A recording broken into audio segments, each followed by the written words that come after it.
Welcome to the October update, which is a video based one rather than just a normal web based one. We'll start with the shadow board, which I put in so I can find my tools when I put them back, but at the moment I can put the shadows, so the arrangement is still rather flexible. Down here is an old 4 amp power supply which I used for a split potential power supply system. This has been dug out of the garage literally to see if I can use it to power these PMG relays, which you see here. These were from an old layout and I'm going to reuse them since I can't afford to buy any more tortoises for the moment.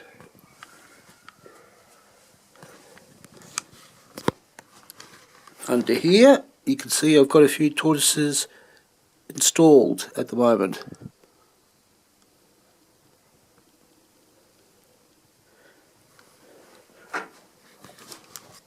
And here is the panel which is being worked on at the moment. It's just a normal panel, like printed off at Officeworks, laminated, glued to a bit of wood and screwed onto the layout. The cable here is going to be the 12 volts in.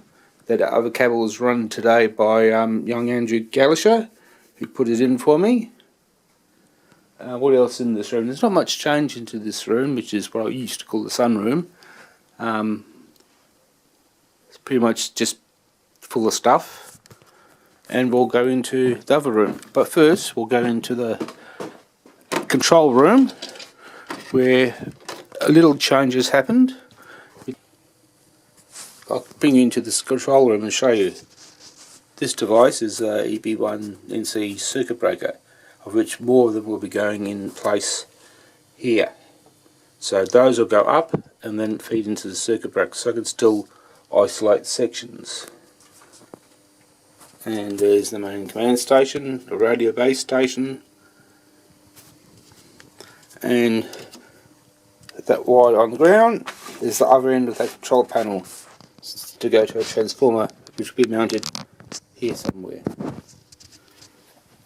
With the layout on now, I can show you another thing done recently, is just the lowly light here, which is a bi-colour LED.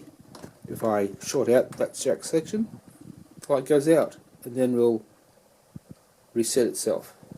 So that is used to tell us whether this section has power or not. Because there used to be a light bulb in here and used to glow when there was a short. But since the circuit breaker does it now, I needed some indication to tell operators whether the section is alive or not. So let's go into the other main room. Up here are a few Y classes which were in need of being reprogrammed, and I got them working successfully just the other day. Likewise, these two American locos here needed to be redone and got them working as well.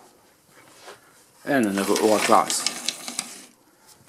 Here is a Haskell L class. It's not run too much, but it looks really good. I'm really happy with it. Okay, let's jump down to the lower staging where Roger Lloyd's been doing a lot of wiring. What you see is a common ground, which is the black. It comes out, I think it's the outside track, and then we've got all the inside tracks 1 to 8 coming to here, so that eventually I can put track occupancy in. But for the moment you can see the two wires come up from the main subboard, which is underneath here, which probably won't get much coverage of that. It's a bit dark. But anyhow, so all these roads are now electrically powered, but we've still got a few point motors to go, but one step at a time.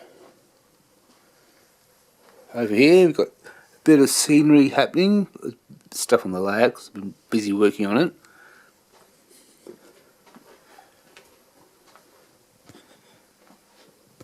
And up here I've got basic scenery done too, so it's looking a bit more presentable.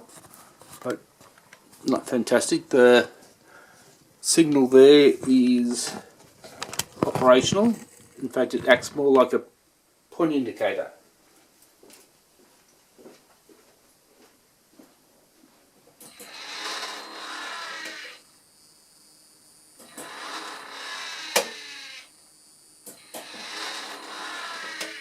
So it's just a point indicator at the moment, and we'll use it properly track circuited, etc, etc eventually. So at the moment, the scenery comes up to this point here in this area, it just goes to basic foam. Around the corner here, a bit more scenery was done, basic grass in, basic plastering in, and that comes up to the bridge here. Oh, there's extension cord on it at the moment, but it's been designed to allow double stacks to go through, and we've had to widen it a bit so I can get some of the wider carriages through.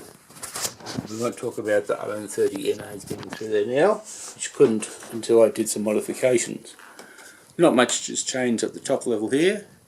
Down the bottom here, you see it's got the struts in between the two levels, and today Daniel came and put some of this meshing up, just as a trial to see how we can do it, and that's going pretty well, I reckon.